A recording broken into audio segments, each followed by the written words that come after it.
ಭಾಳ ಹೇರಳವಾಗಿ ಸಂಪನ್ಮೂಲ ಸಿಗುತ್ತೆ.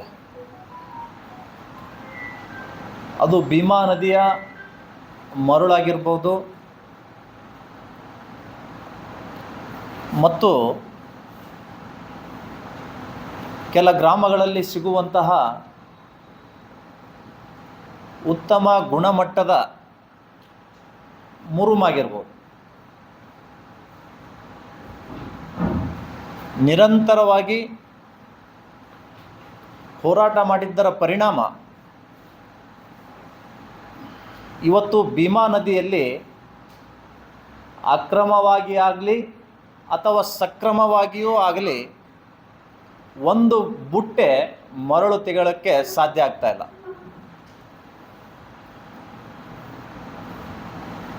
ಮರಳು ಲೂಟಿಕೋರರು ನಮ್ಮ ಮೇಲೆ ಹಿಡಿಶಾಪ ಆಗ್ತಾ ಇದ್ದಾರೆ. ಆದರೆ ದುರ್ದೈವದ ಸಂಗತಿ,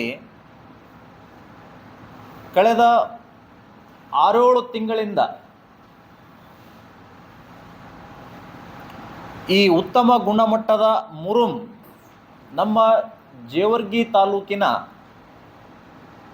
ಹಾಲ್ಗಡ್ಲ ಗ್ರಾಮ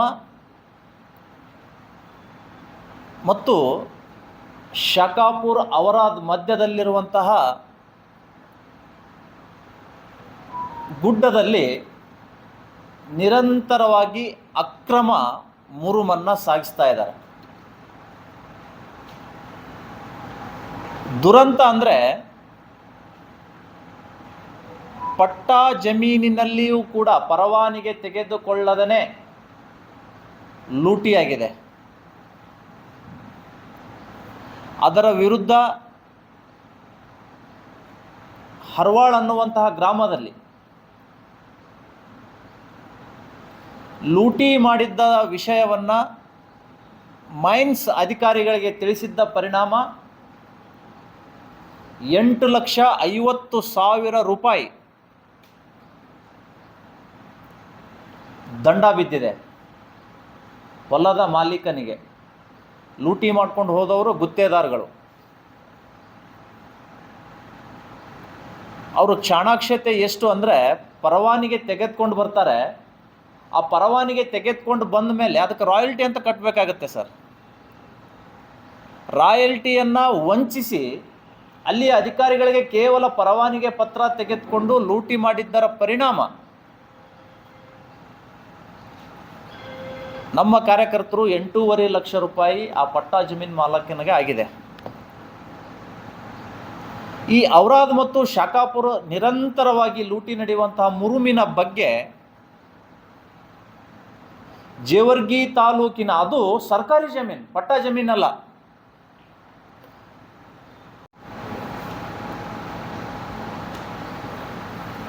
ಲಾಡ್ ಮುಗುಳಿಯಲ್ಲಿ ಆತ್ಮಹತ್ಯೆ ಮಾಡ್ಕೊಂಡು ಅದು ನಾವು ಮಾಡಿದ್ದ.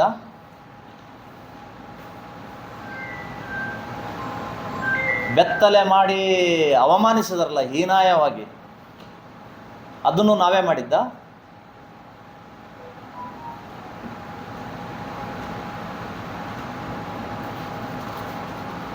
ಏನು ಕೋಮುಗಲಭೆ ಆಗಿದೆ? ಎಲ್ಲಿ ನಾವು ಭಾಷಣ ಮಾಡಿದ್ದೀವಿ? ಯಾವ ಕೋಮುಗಲಭೆ ಆಗಿದೆ ಹೇಳಿ ನೋಡೋಣ. 40 ಕೇಸ್ ಅಂತ ಒಂದು ಕಡೆ ಹೇಳ್ತಾರೆ, 39 ಕೇಸ್ ಅಂತ ಹೇಳ್ತಾರೆ. ಒಂದು ಜವಾಬ್ದಾರಿಯುತ ಸ್ಥಾನದಲ್ಲಿರುವಂತಹ ಪಂಚಾಯತ್ ರಾಜ್ ಗ್ರಾಮೀಣಾಭಿವೃದ್ಧಿ ಸಚಿವರು ಸರಿಯಾದ ಮಾಹಿತಿಯನ್ನು ತೆಗೆದುಕೊಂಡು ಪ್ರಜೆಗಳಿಗೆ ತಲುಪಿಸುವಂಥ ಕೆಲಸ ಅವ್ರು ಮಾಡಬೇಕು. ಸರಿಯಾಗಿ ಮಾಹಿತಿನೇ ಇಲ್ಲ ಇವರಿಗೆ. 40 ಕೇಸ್ ಇದೆ, 39 ಕೇಸ್ ಇದೆ. ಜನರಿಗೆ ತಪ್ಪು ಸಂದೇಶ ಕೊಡುವುದು ಅಪರಾಧನೇ. ಕೇವಲ ದೊಡ್ಡ ಸಭೆಯಲ್ಲಿ ನಿಂತ್ಕೊಂಡು ಭಾಷಣ ಮಾಡಿ ಅದು ಪ್ರಚೋದನೆ ಆಗುತ್ತೆ ಅನ್ನುವಂಥವರು ಪ್ರೆಸ್ ಮೀಟ್ನಲ್ಲಿಯೂ ಕೂಡ ಪ್ರಚೋದನಾ ಮಾತಾಡುವುದು ಕಾನೂನಿಗೆ ವಿರುದ್ಧ. ಅದು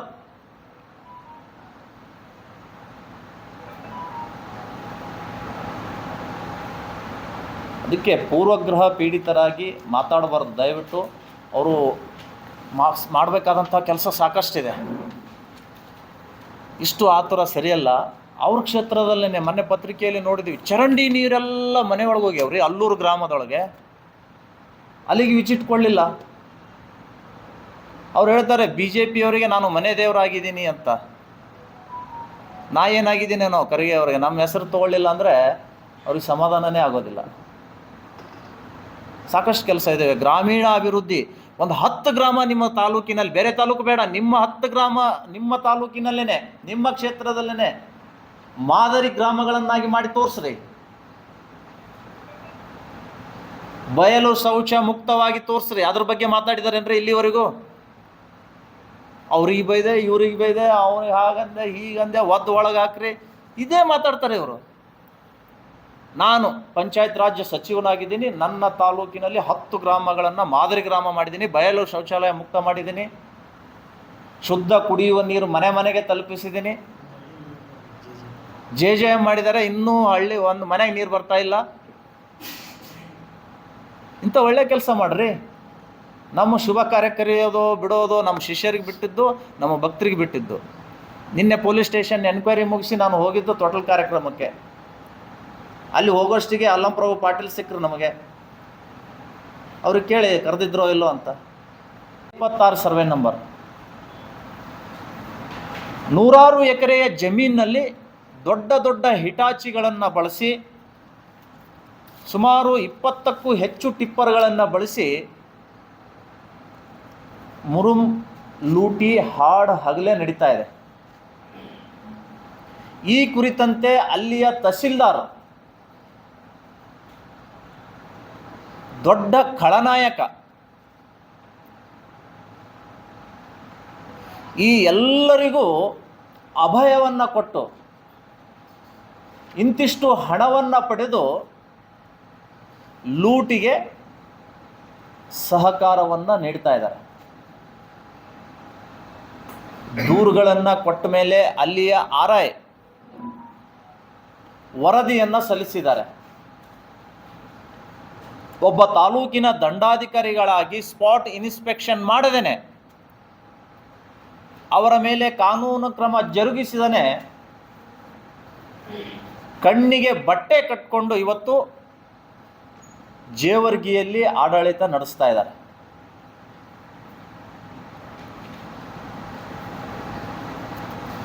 ಪಟ್ಟಾ ಜಮೀನು, ಖಾಸಗಿ ಜಮೀನಾದರೆ ನಾವು ನೇರವಾಗಿ ಮೈನ್ಸ್ ಆಫೀಸರ್ ಕಂಪ್ಲೇಂಟ್ ಮಾಡಿ ಅವರನ್ನು ಕರೆಸಿ ದಂಡ ಹಾಕುವಂಥ ಪ್ರಕ್ರಿಯೆ ಇದೆ, ನಿಯಮ ಇದೆ.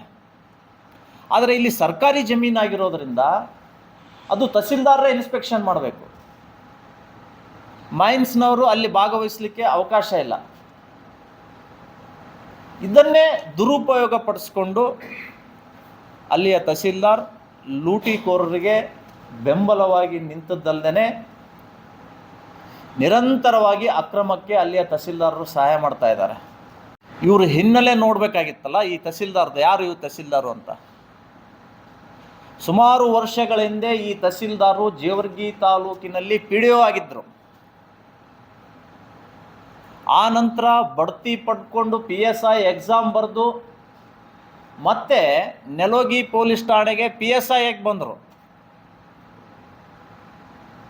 ಅಲ್ಲಿ ಅವರು ರೀಲ್ ಮಾಡ್ತಾರೆ. ರೀಲ್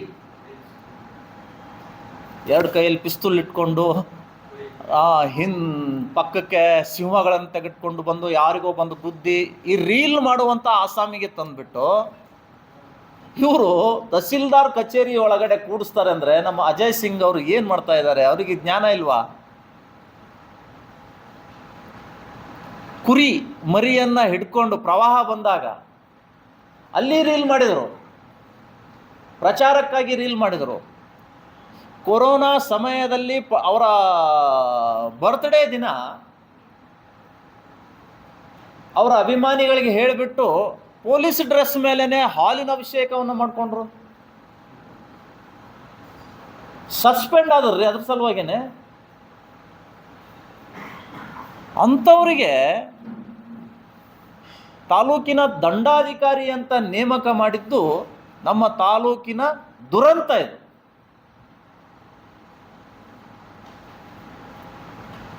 ಹೀಗಾಗಿ ನಾವು ಈ ಪ್ರಕರಣವನ್ನು ಇಮ್ಮಿಡಿಯೇಟ್ ಆಗಿ ಇಲ್ಲಿಯ AC ಅವರಿಗೂ ಕಂಪ್ಲೇಂಟ್ ಕೊಟ್ಟಿದ್ದೀವಿ. AC ಅವ್ರ ಕೆಲಸ ಏನಾಗಿದೆ ಅಂದರೆ, ನಮ್ಮ ಉಸ್ತುವಾರಿ ಮಂತ್ರಿಗಳು ಯಾರಿಗೆ ಗಡಿಪಾರು ಮಾಡಬೇಕನ್ನುವಂಥದ್ದು ಅವ್ರು ಹೇಳಿಬಿಡ್ತಾರೆ. ಇವರು ಬರೀ ಗಡಿಪಾರು ಮಾಡೋದ್ರಲ್ಲೇ ತಮ್ಮ ತಮ್ಮ ತಮ್ಮ ಸಮಯವನ್ನು ವ್ಯಯ ಮಾಡ್ತಾ ಇದ್ದಾರೆ. ರಾಷ್ಟ್ರೀಯ ಸಂಪನ್ಮೂಲವನ್ನು ರಕ್ಷಣೆ ಮಾಡುವಲ್ಲಿ ಜಿಲ್ಲಾಧಿಕಾರಿಗಳು ಮತ್ತು ಇಲ್ಲಿಯ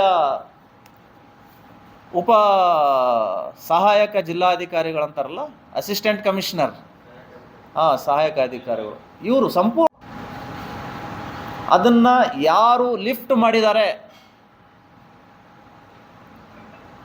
ಹಿಟಾಚಿಗಳನ್ನು ಟಿಪ್ಪರ್ಗಳನ್ನು ಸೀಸ್ ಮಾಡಬೇಕು. ಕೋಟ್ಯಾಂತರ ರೂಪಾಯಿ ಲೂಟಿಯಾಗಿದೆ.